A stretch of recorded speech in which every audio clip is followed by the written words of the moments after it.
최근 열린 부천시 복숭아꽃 축제에서 왜곡된 부천 출신 의병장 박진의 역사가 고스란히 등장했습니다. 부천시는 여전히 왜곡된 역사를 홍보하고 있습니다. 김포시가 인구 50만을 코앞에 두고 있습니다. 인구는 늘고 있지만 배드타운의 오명은 벗지 못하고 있습니다. 국내 최장기 노사 분규 사업장이던 콜텍 노사가 갈등을 마무리했습니다. 하지만 콜트 해직자들의 싸움은 아직 끝나지 않았습니다. 인천 유나이티드가 최근 연패의 사슬을 끊었습니다. 인천 유나이티드의 최근 경기 살펴봤습니다.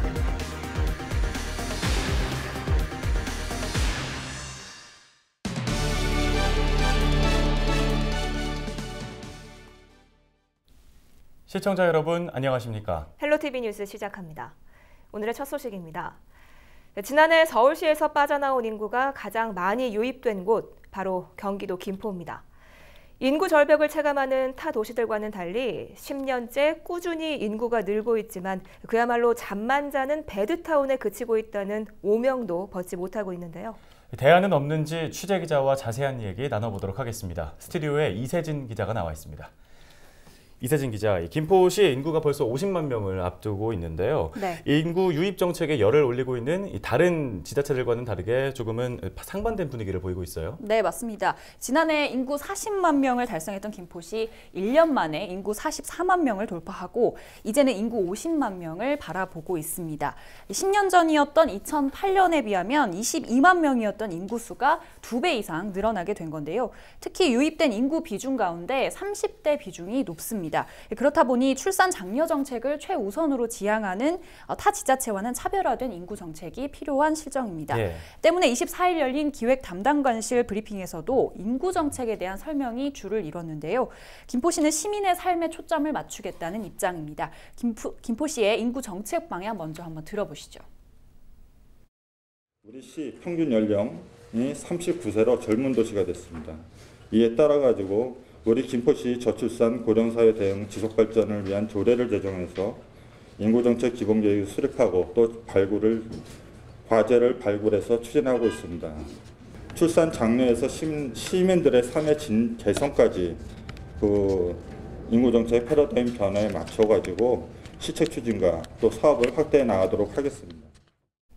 네, 이렇게 김포시 인구가 늘었지만 일각에서는 도시 자족 기능이 부족하다 이런 지적도 있었는데요. 어떤 상황인 건가요? 네, 김포시에 유입된 인구 비중을 좀 살펴보면요. 서울에서 유입된 인구가 많습니다. 지난해 기준으로 유입된 인구 56%가 바로 서울시에서 빠져나온 것으로 조사가 돼서 전국 1위를 차지했는데요. 실제로 신도시 거주민들 대다수는 서울에 직장을 두고 출퇴근하는 경우가 많습니다. 네. 그렇다 보니 신도시는 그야말로 잠만 자는 배드타운의 성격이 강하다라는 지적도 나오고 있는데요. 상황이 이렇다 보니 지난해 김포시 정책들을 좀 살펴봐도 도시철도 같은 교통 인프라 확대나 역세권 개발 사업처럼 서울과의 인접성에 도시개발에 초점이 맞춰진 게 사실입니다. 이와 반면 청년 일자리나 교육 분야, 그러니까 도시가 자급자족할 수 있는 분야는 대도시 규모의 기능을 갖추지 못하고 있다라는 지적이 꾸준히 나오고 있는데요. 이날 기자 브리핑에서도 도시 자족 기능에 대한 대책은 없느냐라는 지적이 빠지지 않았습니다만 김포시는 전반적인 시 정책 차원에서 이런 점을 반영을 하고 있다면서도 이 자리에서 실질적인 대책을 언급하기는 어렵다라면서 시원한 답변을 내놓지는 못했습니다. 인구 정책에도 좀 차별화가 당연히 필요해 보이지만 도시 계획에도 문제가 있다 이런 지적들도 많죠. 네, 그렇습니다. 김포시 도시 계획을 좀 보면요. 1998년에 수립된 계획이 지금까지 이어져 왔습니다. 도시 계획을 다시 짜야 하는 것 아니냐라는 지적이 나오면서 올해는 도시 종합발전 계획을 다시 꾸리고 있긴 합니다. 내용을 조금 자세히 들여다보면요. 김포시가 도농복합도시이기 때문에 북부권과 남부권의 성향이 좀 확연하게 다르잖아요. 때문에 권역을 나눠서 도시계획을 짜고 있는데요. 농업인이 많고 공장들이 밀집해 있는 북부권의 경우에는 산업단지나 관광특구 조성에 좀 초점을 맞춰서 53개 전략들을 이미 수립을 한 상태고요. 뒤이어서 남부권도 현재 현장 조사와 주민 의견을 바탕으로 전략 과제를 도출하고 있는 상황입니다. 네, 알겠습니다. 김포시 인구 정책과 도시 계획, 빛 좋은 개살구가 되지 않도록 실질적인 대책 마련이 필요해 보이네요. 이세진 기자 수고했습니다. 다음 소식입니다. 부천시 출신 의병장 박진의 역사가 허위라는 사실, 저희 헬로티비 뉴스를 통해서 전해드린 바 있는데요. 역사 왜곡이 밝혀진 지 6년이 지났지만 여전히 개선은 이뤄지지 않고 있습니다. 최근 개최된 부천시 복숭아꽃 축제에서도 박진의 이름이 등장했다고 하는데요. 스마트폰 출동 김진재 기자입니다.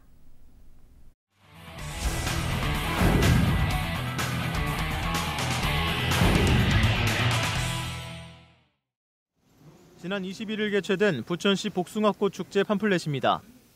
춘덕산과 역곡동의 지명을 소개하는 란에는 의병장 박진의 활약상이 적혀 있습니다. 6년 전 허위로 밝혀진 역사가 축제 팜플렛에 버젓이 등장한 겁니다. 지역 역사 전문가는 허위 사실임은 물론이고 지명과 관련 없는 박진이 팜플렛에 등장한 이유를 이해할 수 없다는 입장입니다. 이제 둔덕진산이라 그래서 우리말로는 그걸 둔덕산으로 부르다가 후대에 누군가가 그걸 춘덕산으로 불렀는데 박진의 뭐 덕이 살고 이런 의미가 있는 건가요? 그거는 무식한 사람들이 그렇게 한자 뜻에 이끌려서 쓰는 거죠. 복숭아꽃 축제를 주관한 역곡일동 주민센터는 매년 의례적으로 전년도 팜플렛을 참고해 만들다 보니 발생한 일이라고 해명했습니다. 전에 써먹었던 거라 아마 그렇게 그랬어요. 어떤 뭐 출처를 정확하게 알고 그런 건 없어요. 그냥 작년도 거를 그대로 가져왔다는 거죠? 그렇죠. 뭐 매년 이제 하던 행사들이니까 뭐 박진 장군에 대해서 뭐 정확히 솔직히 저도 잘 몰라요. 박진의 역사가 가짜라는 것이 밝혀진 지 6년이 지났지만 이 축제 팜플렛과 뒤에 남아있는 박진의 전승비가 보여주듯 달라진 점은 없습니다. 부천시는 왜곡된 역사가 방치되는 상황에 대해 당장 시에서 할 수 있는 조치는 없다며 해당 문중과 협의를 통해 개선해 나갈 예정이라고 밝혔습니다. 지자체의 무관심 속에 왜곡된 역사는 계속해서 전해지고 있습니다. 헬로티비 뉴스 김진재입니다. 다음 소식입니다. 악기 제조 회사 콜텍, 국내 최장기 노사 분규 사업장이었던 콜텍 노사가 13년간 이어져 온 갈등을 마무리했습니다. 많은 사람들이 이번 합의를 기뻐했는데요. 하지만 아직 끝난 게 아닙니다. 콜텍과 함께 복직 투쟁을 벌여오던 사람들이 있습니다. 바로 콜트 노동자들인데요. 콜트 해직자들은 여전히 공장으로 돌아갈 그날을 기다리며 싸움을 이어가고 있습니다. 이재필 기자가 취재했습니다. 대법원 앞 허름한 천막, 빛도 들어오지 않는 이곳은 콜트 해직자 방종훈 씨가 머무는 곳입니다. 콜트는 지난 2007년 부평공장 생산직 근로자 56명을 정리해고했습니다. 이어 2008년 공장을 정리하면서 직원 122명이 한꺼번에 직장을 잃었습니다. 사측은 경영상의 이유를 들었습니다. 하지만 1992년부터 2005년까지 콜트 악기는 꾸준하게 순이익을 올려왔던 상황. 해직자들은 해고 무효를 주장하며 소송을 제기했습니다. 그리고 2012년 대법원은 해직자들의 손을 들어줬습니다. 하지만 해직자들의 기쁨은 오래가지 못했습니다. 콜트는 같은 해 5월 복직한 이들을 또다시 해고했습니다.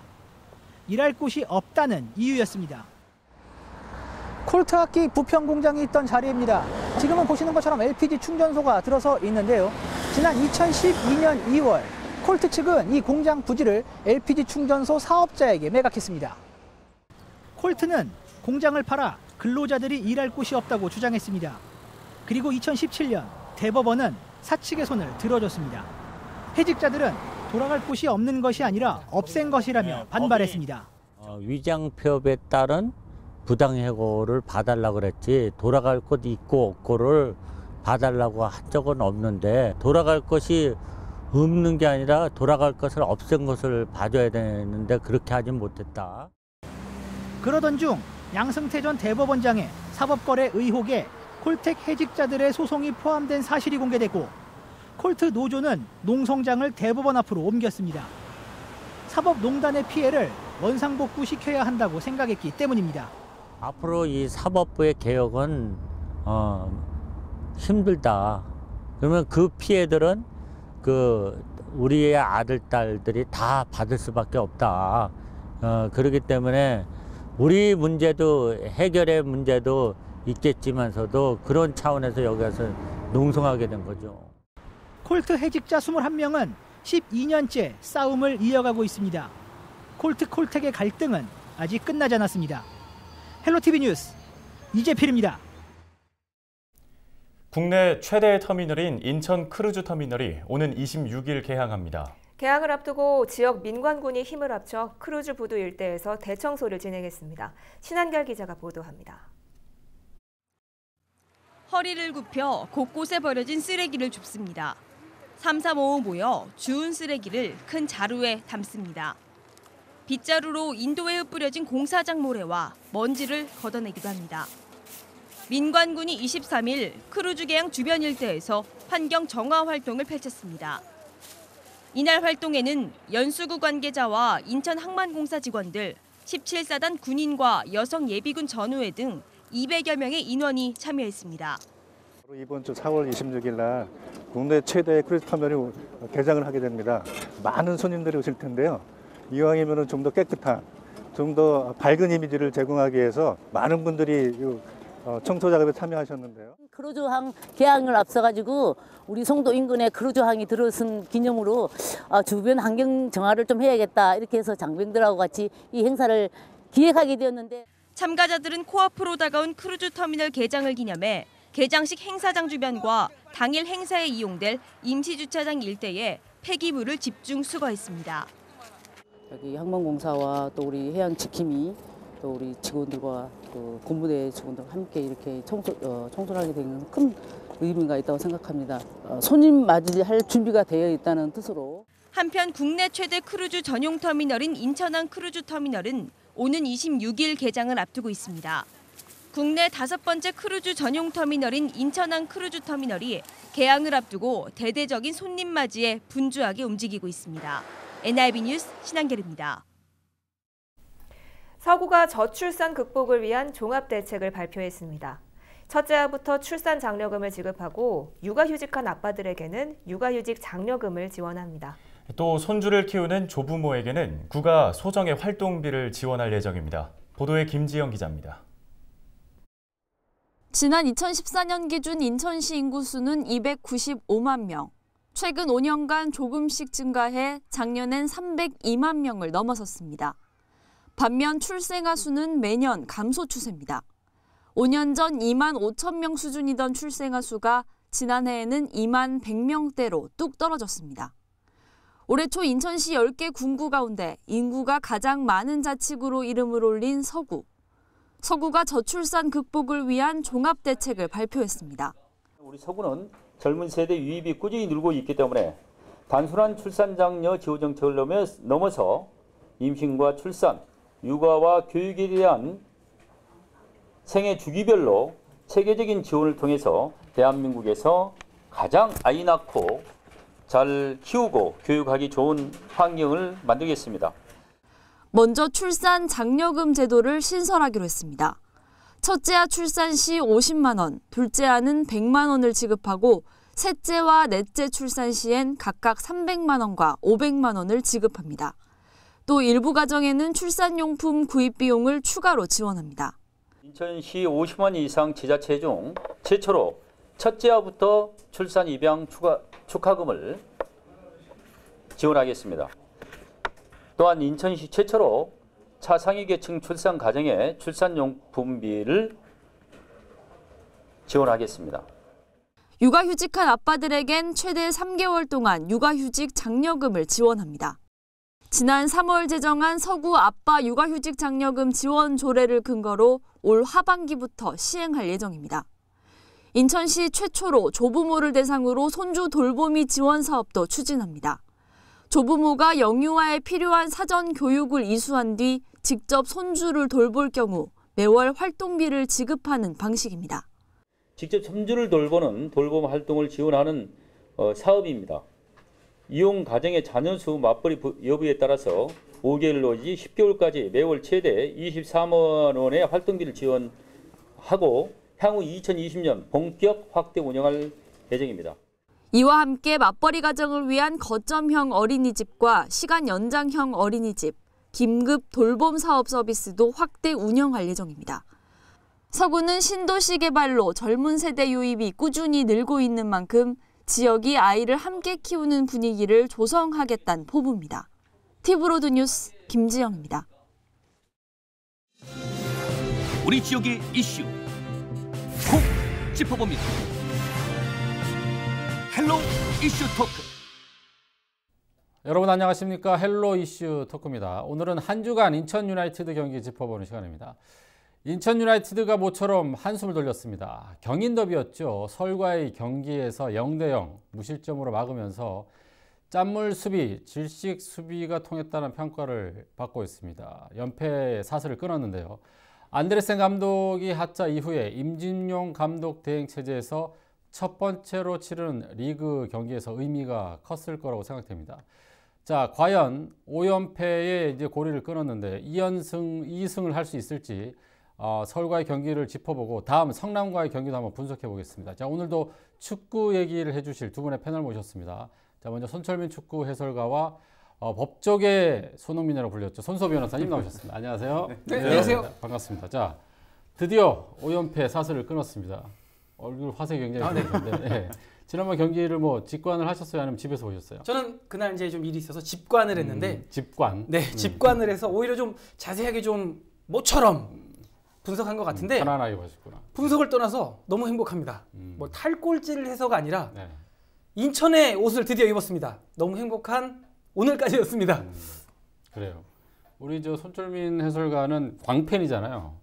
네. 그런데 우리 손수호 변호사님은 못 따라할 것 같아요. 직관하셨어요. 어떠셨어요? 직관하셨어요? 현장 분위기를 좀 느껴볼 때 일단 상암에 서울 팬 포함해서 축구 팬들이 굉장히 많이 왔거든요. 유료 관중이 17,000. 무료까지 합하면 2만에 육박하지 않나 싶은데 그런 대관중 앞에서 득점은 안 났지만 양 팀의 어떤 그 치열함이 충분히 이제 확인되는 그런 경기를 펼친 것 같고 결과도 나쁘지 않았고 또 투지와 의지도 보여줬고 또 분위기 전환에는 어느 정도 성과가 있지 않나 긍정적인 요소를 좀 발견하고 왔습니다. 그래요. 당시에는 이제 인천이 꼴찌였고 서울이 1등이었죠.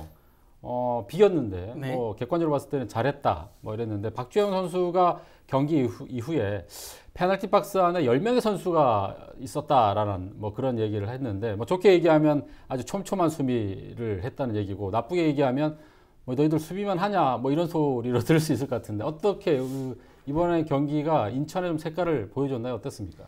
그러면 저는 손수호 변호사님 다음 광팬으로서 먼저 박주영 선수에게 얘기하고 싶은 게 그거예요. 10명이 있건 11명이 있건 넣어야죠. 못 넣은 선수가 뭐 우리 탓한 거밖에 라고 저는 생각이 안 들고요. 그만큼 임중용 감독이 위기의식을 느꼈다라고 생각을 해요. 인천이 못 이기고 리그에서 하위권을 마킹하고 있고 그게 중요한 게 아니라 우리의 색이 전혀 없었다. 우리는 지금 다시 우리의 색을 입어야 된다라는 생각이 가장 컸던 경기가 아닌가 생각이 돼요. 이전 경기인 FA컵에서 0대1로 졌단 말이죠. 리그 4부격인데 이제 뭐 K3지만 리그 4부격인 청주에 지면서 야 이거 극약 처방도 소용이 없는 게 아닐까? 이거 정말 자칫 잘못하면 강등의 어떤 그런 수모를 겪는 게 아닐까 생각했는데 역시나 임중용 감독은 위기를 느꼈고 위기를 어떻게 탈피하는지를 알았습니다. 그래서 이번 서울전 박주영 선수가 말한 템백을 보여줬어요. 너무 잘했습니다. 인천이 언제부터 뭐 백포 두고 뭐 공격을 뭐 4명 세우고 이러지 않았거든요. 인천은 먼저 수비 작업을 해놓고 그 다음에 역습 찬스를 노렸던 팀이기 때문에 서울전에선 인천의 색을 입히는 첫 단추를 아주 잘 꼈다라는 정말 저는 90점 이상의 평점을 좀 주고 싶은 그런 경기였습니다. 그래요. 뭐 전술적인 변화도 있었지만 아무래도 선수들의 투지가 좀 보였지 않았나는 생각이 들어요. 이번에 그 감독의 경질의 효과가 있었나는 생각도 들고요. 어떻게 보셨어요? 항상 감독이 경질되면 선수단에게 충격을 주죠. 그래서 또 그 각성하면서 반짝하는 효과가 나타나는 경우가 훨씬 많습니다. 개인적으로는 거기서 그치는 것이 아니라 보다 더 본질적인 그런 개선으로 이어지기를 기대하겠고요. 또 충분히 그럴 수 있다고 믿습니다. 그리고 아까 박주영 선수가 했던 게 사실 페널티 박스 안에 10명이 있었다는 아니고 정확히 말씀드리면 마치 10명이 있는 것 같았다거든요. 그렇기 때문에 본인들의 공격 작업이 원활하지 못했고 또 게다가 후반에 박주영 선수가 골에 가까운 장면을 맞았어요. 그렇죠, 그런데 거기서 실축을 하면서 공이 뭐 높게 이른바 홈런이 되면서 득점을 못한 점, 그 부분에 대한 아쉬움을 토로한 것 같은데 슈팅 수가 놀랍게도 끝나고 기록을 보면 양 팀이 동일합니다. 12개씩이었어요. 아, 그래요? 그리고 유효 슈팅 중에 골문 안으로 향했던 게 인천이 4개나 있습니다. 서울이 1개도 없습니다. 아, 그래요? 결과적으로 아무리 긴 시간 동안 볼을 가지고 돌리면서 어디로 공격할까? 어떻게 해볼까? 고민한다고 해서 축구는 얼마나 오래 공을 가지고 있었냐로 뭐 승패를 가리는 게 아니거든요. 오히려 승리에 가까웠던 거는 인천이었다. 그리고 인천의 골 결정력이 조금만 좋았다면 오히려 승리에 더 가까웠다. 이런 생각을 할 수 있기 때문에 지난 경기 굉장히 긍정적인 모습을 발견했고, 서울의 그 스타 플레이어들이 그런 이야기 하는 거는 사실 본인들에 대한 자책이 있는 것 같고, 그리고 전략 싸움에서 본인들의 감독의 실책을 오히려 지적하는 게 아닌가 싶습니다. 네, 그래요. 이번에 들고 나왔던 전술이 바로 이제 선수비 후 공격이었어요. 조금 전반전에는 글쎄 좀 답답한 경기일 수도 있었을 것 같은데 이번 전술 어떻게 보세요? 네, 그렇습니다. 일단 지루할 수 있어요. 지금 K리그 전반적으로 공격력을 좀 배가하고 뭐 5분 더 뛰는 운동 막 이런 거 할 정도로 팬들에게 재밌는 축구를 보여주자라고 하고 있는 건 맞습니다. 그리고 인천도 거기에 동의를 하고 인천도 열심히 해야 되는 건 맞지만 인천같이 이 하위권에 있는 팀은 일단 많은 성적을 좀 내야 되기 위해서는 무실점이 먼저예요. 지지 않는 경기 앞에 선행되는 게 무실점이거든요. 무실점 하다 보면 무실점은 질 수가 없지 않습니까? 네. 그렇죠. 실점을 하더라도 뭐 비기는 경기도 있긴 하겠지만 일단 무실점은 지지 않는 경기를 먼저 선행된다라는 게 말씀을 드리고 싶고요. 재미없는 축구긴 하지만 우승을 불러올 수 있다라는 또 옛날 명언도 있습니다. 그렇기 때문에 팬들이 보시기에, 특히 또 타 팀 팬들이 보시기에 인천 팬들이 가슴 아플 얘기를 많이들 하세요. 그러나 변호사님께서 잘 말씀해 주셨다시피 지금 리그 선두권인 전북을 제외한 울산과 성남 이런 팀들도 전부 다, 대구도 그렇고 선수비입니다. 수비 라인을 단단히 해놓고 공격 작업을 수행하는 그런 전술을 많이 보여주고 있어요. 현대 축구율에서 점유율이 굉장히 무의미하다라고 말씀을 잘 해주셨는데 이번도 7대3 혹은 6대4의 점유율이 나오거든요. 그러나 서울 입장에서는 쪼들리는 경기를 했고 인천 입장에서 좀 편한 경기를 했어요. 그 이유가 뭐냐면 2, 3선 라인이 두터우니까 공격 작업하는 선수들도 믿고 앞에서 열심히 해줬어요. 그러니까 유효슈팅도 나온 거거든요. 앞선 얘기가 계속해서 반복되기는 있지만 너무나 좋은 인천의 색. 전 지금 이게 뭐랄까요? 저희가 축구판에서 이렇게 막 나온 얘기인데 인천이 지금 취해 있어요. 아까 변호사님께서 유효슈팅 얘기해 주실 때는 제가 활짝 웃을 정도로 지금 너무 취했기 때문에 중언부언하는 와중에 인천의 색을 잘 입혔다라는 말씀이 가장 골조가 되지 않을까 말씀을 드립니다. 저는 느낌을 좀 얘기하면 전반전에는 이게 침몰하는 배 밑에서 선수들이 물을 그냥 계속 퍼냈던, 침몰하지 않게. 그리고 후반전에 이제 배가 어느 정도 뜨니까 이제 앞으로 가려고 하다가 끝난 것 같아요. 그런 느낌이었는데 우리 변호사님께서는 뭐 좀 전술에 아쉬운 부분은 없었나요? 어떤가요? 일단 조금 전에 그 말씀하신 부분 전반전의 느낌들 굉장히 많은 분들이 느끼셨을 텐데 이게 불안감이 있기 때문에 그런 것 같아요. 왜냐하면 그 전에 계속 패배하고 제대로 공격도 못하고 다실점을 하고 하다 보니까 오늘도 그런 거 아닐까? 오늘도 그럼 어떡하지? 이런 불안감을 가지고 보다 보니까 이제 수비에 중점을 둔 전략임에도 불구하고 굉장히 더 불안하게 느껴진 건데 다행히 서울의 공격이 무뎠습니다. 그리고 또 전술적인 측면에서 보자면 수비수가 전반전부터 6명이었어요.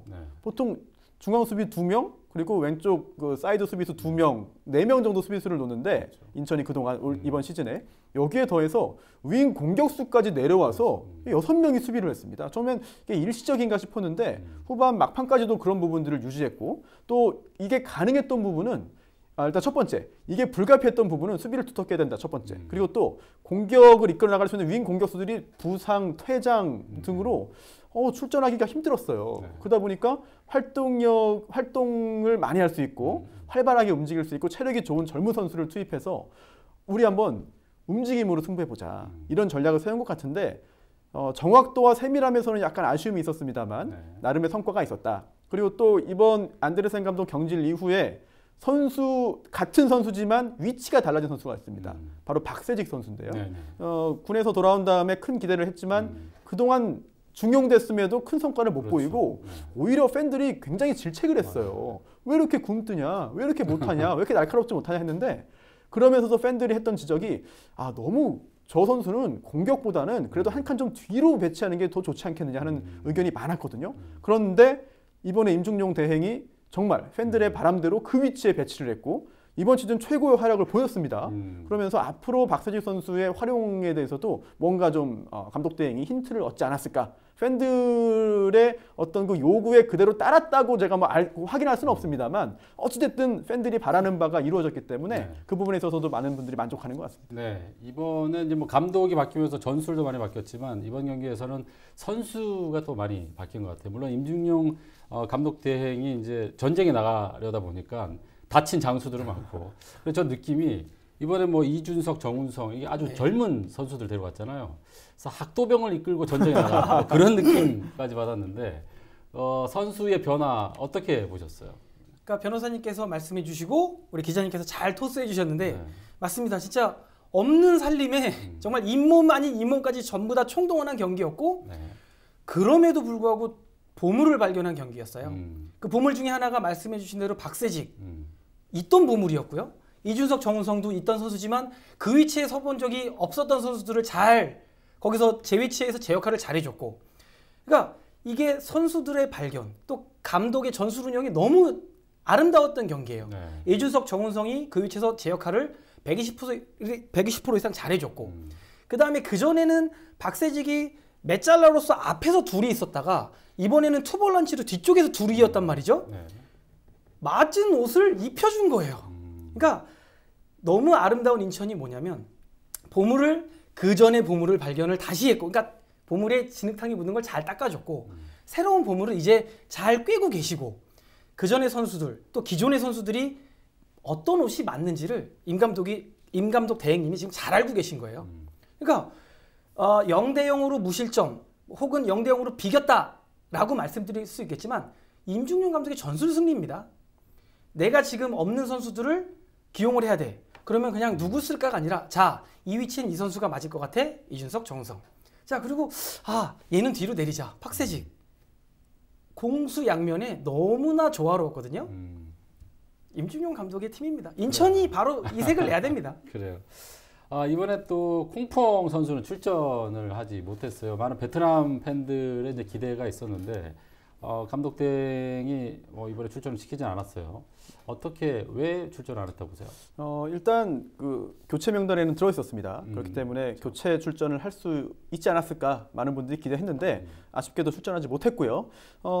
경기의 특성이 있는 것 같아요. 왜냐하면 지난 서울전은 수비에 좀 방점을 두었고 그리고 또 스피드 있는 그런 양쪽 윙어들을 배치했고 또한 마지막까지 0대0으로 아주 피말리는 경기가 펼쳐졌기 때문에 콩펑 선수를 투입할 시점이 제대로 오지 않았다라는 점, 그리고 또 마지막에는 이제 문창진 선수를 투입했습니다. 그렇죠. 네. 그러면서 오히려 제로톱으로 이제 마지막에는 운영을 했던 것 같고요. 또 지난 그 FA컵에서 청주에게 패배했잖아요. 네. 그때 이제 전반전을 소화했습니다. 경기 후에 이제 감독 대행이 콩펑 선수에 대한 기자의 질문에 답을 한 게 있어요. 그동안 계속 톱에서 교체 멤버로 뛰었는데 이번에 한번 섀도우로 처진 스트라이커 쪽으로 한번 시험해봤다. 그런데 제대로 경기에 뛰지 못하는 것 같아서 활용하지 못하는 것 같아서 후반전에 뺐다. 이런 이야기 했는데 아직도 콩펑 선수의 적합한 포지션이 어딘지를 임중용 감독 대행이 찾는 중인 것 같고 게다가 FA컵에서 좀 굉장히 큰 단점을 노출했습니다. 이제 체격적인 측면에서의 어떤 그 한계가 있기 때문에 몸싸움에서 많은 아쉬움을 노출했어요. 게다가 이제 K리그 1에서는 더더욱더 거친 플레이가 오가기 때문에 아마도 그런 부분에 있어서의 그 한계점을 어떻게 보완할 수 있을 것인가. 개인도 노력해야 되는 것 같고 또 감독 대행도 적절한 가장 최적의 위치를 찾는 노력을 계속 해야 될 것 같습니다. 그래요. 저는 콩펑 선수가 좀 아쉬웠던 게 이제 문전에서 조금 소심한 플레이를 계속 했던 것 같아요. 좀 과감한 슈팅이라든가 이런 것들을 좀 했으면 좋았을 텐데 다음에 뭐 좋은 경기력을 보이지 않을까라는 생각이 드네요. 팬들 사이 이번에 경기에서 가장 그래서 이런 표현을 좀 하면 그렇죠. 욕을 많이 먹었던 선수가 바로 김보섭 선수가 아닐까라는 생각이 드는데 저는 개인적으로 솔직히 이해를 합니다. 왜냐하면 전반전에 아까 우리 변호사님 얘기했지만 거의 사이드 윙들도 다 백으로 내렸잖아요. 그럼 혼자 고립될 수밖에 없는 상황에서 또 젊은 선수고 경험도 없고 저는 굉장히 안타까웠는데 어떻게 보셨어요? 물론 아마 팬들이 욕하시는 부분, 안타까워하시는 부분은 정말 좋은 찬스 한 군데를 말씀하시는 것 같아요. 근데 그거 외에는 김보수 선수가 저는 굉장히 잘해줬다고 생각을 합니다. 왜냐하면 피지컬이라든가 혹은 주력 같은 부분은 좀 타고나야 되는 게 좀 있어요. 그러니까 덩치를 감독이 갑자기 키울 수도 없고 주력을 갑자기 키울 수도 없는데 이 자질이라는 부분은 선수가 좀 아닌 포지션, 내가 처음 쏘는 포지션이라고 하더라도 감독이 충분히 만들어줄 수 있거든요. 김보섭이 그 가능성을 좀 보였다고 봐요. 왜냐면 김보섭의 역할이 무거사처럼 피니셔, 야, 한 방으로 빵 결정을 해가 아니라 버텨줘. 자, 윙들이 많이 내려갔잖아? 그럼 버텨줘. 그러면 등져서 상대 공이 없더라도 상대 수비수와 계속해서 공간을 점유하려고 버텨주고, 혹은 상대 우리 윙들이 올라왔을 때 공을 내주는 역할, 거기서 첫 번째 수행 작업은 잘했다고 봐요. 이제 김보섭이, 저는 아마 서울 경기를 오늘까지 한 30번 이상은 봤다라고 좀 생각을 될 것 같아요. 왜냐면 김보섭 스스로 굉장히 아쉬웠을 것 같아요. 그렇기 때문에 지금부터 김보섭이 공부를 하고 무고사와 계속해서 커뮤니케이션을 해서 무고사의 노하우를 배운다면, 저는 무고사 백업이 뭐 허영준, 꽁푸엉 막 이런 얘기가 있지만 저는 김보섭도 충분히 가능하다고 봐요.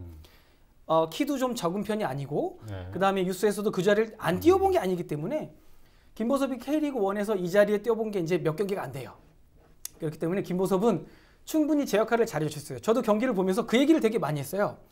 김보섭에 대한 실망, 아 네가 거기서 라는 말보다 어이구 그러니까 왜 우리 아기를 보는 것처럼 네가 곧잘 하는구나 라는 얘기를 많이 했거든요. 오늘보다 내일이 더 기대되는 김보섭의 플레이였어요. 여러분들도 물론 그 한 포인트가, 왜냐하면 이기지 못했기 때문에, 잘하고 있는 과정에서 이기지 못했기 때문에 아쉬울 수는 있겠으나, 김보섭의 성장 과정을 이렇게 조금씩만 보신다면, 한 번에 확 커진다기보다는 조금씩만, 한 걸음씩만 나아가는 걸 보면 더욱더 재미있는 인천 유나이티드의 김보섭이 되지 않을까 예측이 됩니다. 김보섭 선수가 통산 득점이 2득점이에요. 그리고 작년에 한 경기에서 2골 넣었습니다. 그래서 그동안 출전을 많이 했습니다만 골을 넣은 경기가 딱 한 경기예요. 그렇기 때문에 너무 과도한 기대를 하는 거는 오히려 맞지 않다 생각이 들고, 또 팀 사성장 그동안 그 측면 공격수로 나왔거든요. 하지만 본래 포지션은 중앙이고 오히려 중앙에서 가능성을 보여주지 않았나 싶습니다. 게다가 서울의 중앙 수비수가 김원식 선수였거든요. 체격도 크고 스피드도 있고 지금 또 각광받는 그런 수비수예요. 게다가 고립된 상황에서 김원식 선수와 1대1 대결을 계속했는데 전반전에는 사실 이렇다 할 모습을 보여주지 못했어요. 하지만 후반전에는 그래도 버티면서 양쪽으로 전개해주는 모습이 나왔거든요. 그런 부분들은 충분히 희망적이지 않나 생각됩니다. 그래요. 대공고 출신이기도 하고 인천에서 키운 뭐 그런 유스 선수이기 때문에 앞으로 많은 기대를 좀 해볼 것 같은데, 물론 11명이 다 열심히 했지만 우리 변호사님께서는 어떤 선수가 가장 눈에 띄었나요? 눈에 띈 선수라면 저는 이준석, 정훈성 선수가 눈에 띄었습니다. 왜냐하면 제가 통계 수치를 보지 못했지만 가장 많이 뛰었을 것 같아요. 거리가. 왜냐하면 측면에서 공격과 수비를 다 이제 맡았기 때문인데, 그리고 그 두 선수가 나름 자신감이 있더라고요. 그리고 돌파할 수 있는 능력이 있고 개인기가 있고, 그동안 이번 시즌 경기를 보면서 참 다른 팀과 비교할 때 인천이 가장 답답하고 가장 아쉬웠던 부분들이 바로 개인기 부분이었어요. 오히려. 그래서 아니 다른 선수들은 저렇게 자신 있게 되든 안 되든 1대1 돌파를 시도하는데 인천 선수들은 그런 게 잘 안 보였거든요. 그런데 이번에 성공률을 떠나서 이준석, 정훈성 선수는 굉장히 그런 자신감을 보여줬고, 그리고 또 축구 하이라이트 영상에 나올 법한 그런 개인기들을 보여주면서 팬들에게 뭔가 희망을 주는 그런 모습을 보였기 때문에 윙 쪽에서 열심히 뛰어준 정훈성, 이준석 선수를 저는 이제 가장 이제 관심 있게 봤고, 그리고 또 이제 가장 그 눈에 띄게 본 선수로 꼽겠습니다. 그래요. 특히 저는 이준석 선수를 보면 굉장히 애티잖아요, 얼굴이. 이제 고등학생 같은데 저도 그 선수 플레이 보고 깜짝 놀랐습니다. 와, 저 선수가 저 정도 플레이를 할 수 있는 선수였나? 어떤 선수를 가장 눈여겨보셨어요? 그러니까 지금 바로 그렇습니다. 개인기를 발휘하려면 첫 번째 터치, 그러니까 개인 기량이거든요. 기본적인 거예요. 패스를 받았을 때 내 바운더리 안에 공을 갖다 놔야 세컨 동작. 그러니까 개인기를 발휘할 수 있는데, 여태까지 인천 선수들은 왜 그런지 모르겠으나 첫 번째 터치가 너무 안 좋았어요. 근데 이준석, 정훈성은 그게 되니까 개인기도 발휘할 만큼의 여유가 생긴 거란 말씀이죠. 너무나 예쁘게 잘 찾아주셔서 이 두 보물들에게 너무 감사하고, 그러나 저는 그래도 전 정이 좀 있다 보니까, 그렇다고 이 변호사님이나 기자님 정이 없다라는 게 아니라 전 박세식 선수가 너무 예뻐 보였어요. 그러니까 그전에는 메잘라로서 앞에서 좀 공격 작업을 수행했는데 너무 많은 욕을 많이 먹었어요. 근데 이번에는 볼란치로서 뒤쪽에서 역할을 했거든요. 너무 잘해줘서, 그러니까 정말 잘한다 박수를 얼마나 쳤는지 모를 정도로 저는 박세직이 너무 예뻤다, 눈에 띄었다 말씀드릴 수 있습니다. 그래요. 손철민 해설가가 이렇게 비긴 경기에 이렇게 좋아할지 저도 진짜 몰랐는데 좀 안타까운 상황인데. 그러니까 이런 말씀드리면 저도 자존심 상하는데, 그래요. 얼마나 팀이 안 좋고 어려웠으면 비겼는데도 이렇게 행복하겠습니까? 저는 조금 아쉬웠던 게 좀 비기더라도 득점이 나서 좀 비겼으면 좀 덜 아쉬웠을 텐데 지금 계속 무득점이잖아요. 몇 경기죠 이게 무득점이? 이게 4경기지 무득점이잖아요. 네. 이 좀 득점력을 높여야 될 텐데 좀 어떻게 해야 될까요? 첫 번째는 부상 선수가 많고요. 게다가 또 공격진에 더 많습니다. 하지만 문창진도 이제 돌아왔기 때문에 좀 공격 작업의 좀 다양성은 아무래도 좀 추구할 수 있을 것 같고 게다가 무고사 선수가 빠지면서 그 원톱 자리가 굉장히 어려웠어요. 허용준 선수가 뛰었지만 큰 성과를 보이지 못했고 지난 서울전도 김보섭 선수가 뛰었지만 사실 공격보다는 오히려 수비적인 측면에서의 역할도 있었기 때문에 득점까지 성공하지 못했는데 무고사 선수가 빠르면 이번 주말 성남전 늦어도 다음 경기까지는 복귀가 가능하다는 보도가 나오고 있거든요. 만약에 무고사 선수가 복귀한다면 굉장히 큰 힘이 될 것으로 보이고 그리고 또 선수의 그런 그 선수 부분도 있지만 전술 부분도 있습니다. 근데 서울은 지금 상위권에 있던 팀이고 또 분위기상 우리가 굉장히 수비적으로 나갔는데 다음 경기는 성남전이에요. 성남전은 비기는 것보다는 이기기 위한 경기를 해야 되는 것이고 또 원정도 아니고 홈 경기입니다. 물론 성남이 분위기 좋고 5위에 랭크되어 있고 참 굉장히 감독의 역량도 뛰어나다는 평가를 받고 있지만 이번에는 이기기 위한 경기를 해야 될 것이고 아마 할 것으로 예상합니다. 무고사 선수가 이제 부상으로 입어서 이제 득점력이 허덕이는데 좀 안타까운 게 K리그의 스트라이커들은 지금 대부분 용병들이 지금 차지를 하고 있어요. 그게 좀 안타까운데 좀 득점력을 높일 수 있는 방법 없을까요? 글쎄요, 뭐 저도 한국인이라 이 한국인의 발목 유연성, 그다음에 뭐 기본적인 피지컬은 이게 어쩔 수가 없는 것 같아요. 외국인 선수들만큼 분명히 그게 다름이 분명히 있기 때문에 그거는 제가 뭐 어떻게 한다고 할 수는 없겠지만 이렇게 득점력이 어려운 인천 그리고 뭐 K리그 전반적으로 이렇게 어려울 때 감독들이 가장 먼저 쉽게 할 수 있는 선택지가 바로 세트피스입니다. 인천처럼 뭐 부상 병동이 있거나 뭐 개인 기량에 떨어지는 스트라이커를 보유한 팀 어렵습니다. 특히 인천은 더 그렇고요. 특히 성남전 아마 성남도 인천한테 지지 않기 위해서 준비를 많이 할 거예요. 그리고 인천의 서울전을 분명히 분석을 할 것이고 그러면 인천은 노려볼 수 있는 게 무고사 남준재 복귀 글쎄요.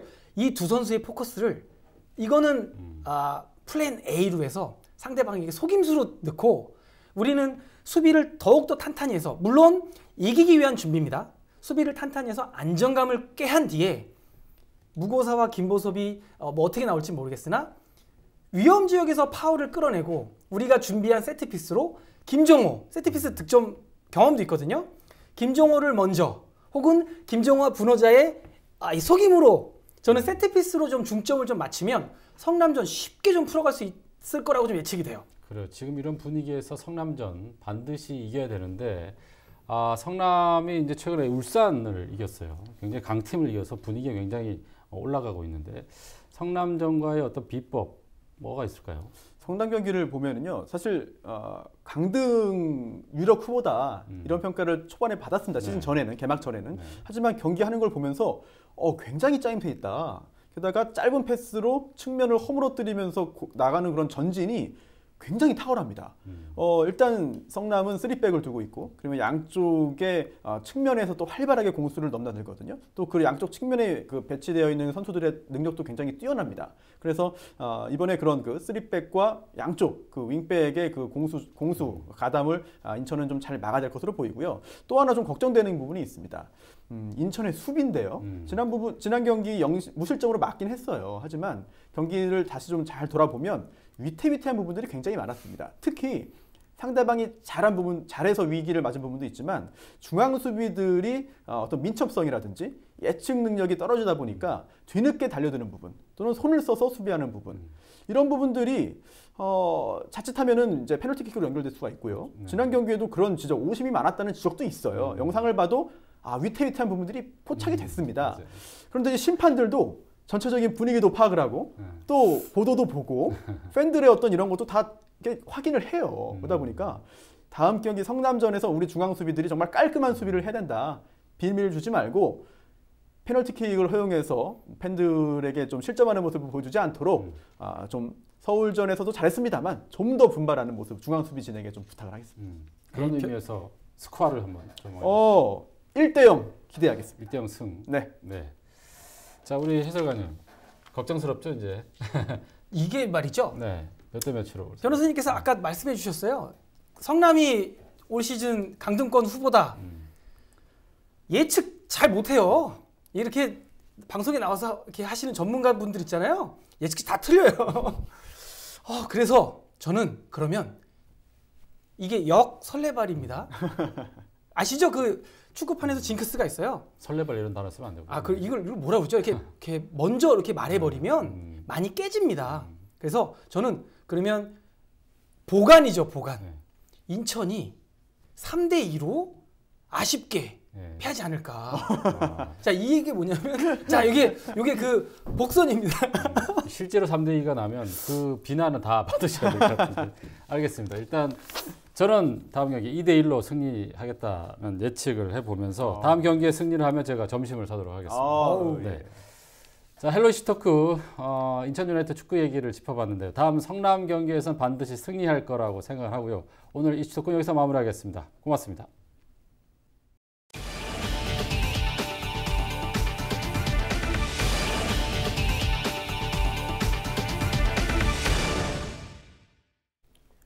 김포시가 평화경제구역 예정지에 대한 개발 제한에 나섭니다. 김포시는 남북관계 개선에 따라 평화경제자유구역 지정에 대한 기대감이 높아지면서 예정지에 대한 보호 필요성으로 제한이 불가피하다고 밝혔습니다. 개발 제한 지역은 거물대리 일대 515만 제곱미터로 앞으로 개발 행위 허가 기준이 엄격해질 것으로 예상됩니다. 김포 애기봉에 가상현실인 VR로 북한 고려 역사를 체험할 수 있는 디지털 체험관이 구축됩니다. 열차 모양의 체험관에서는 VR을 통해 기차를 타고 조강철교를 건너 개성 송악산과 선죽교 공민왕릉을 경험하게 됩니다. 또 개성 첨성대를 실물 모형으로 재현해 천문 관측 장치를 통해 별을 관측하고 사계절을 가상 체험할 수 있게 되는데요. 총 사업비 11억 원이 투입되는 이번 사업은 김포시가 과학기술정보통신부의 콘텐츠 개발 지원 사업에 공모해 선정됐으며 오는 12월까지 사업을 마무리하게 됩니다. 경기도가 일명 떴다방인 부동산 불법 투기를 막기 위해 전담 수사팀을 신설했습니다. 수사팀은 도청과 시군 특사경 200여 명으로 구성됐으며 무자격 중개 행위와 중개 수수료 초과 행위, 토지 부정거래와 아파트 분양권 불법 전매 등을 집중 단속합니다.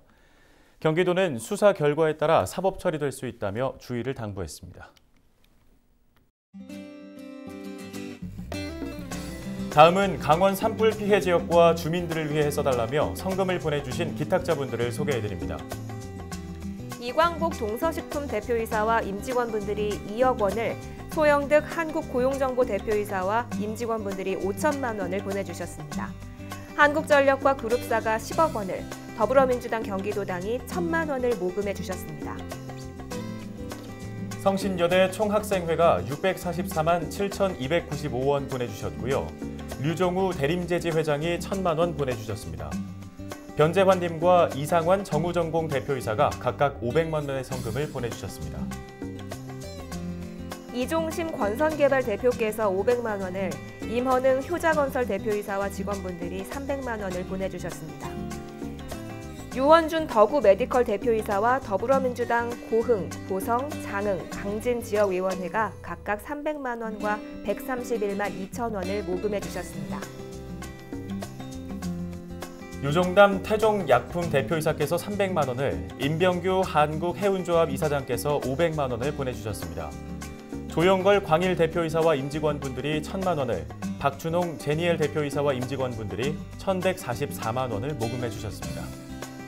어려운 지역을 위해 나눔을 실천해 주신 모든 분께 감사드립니다.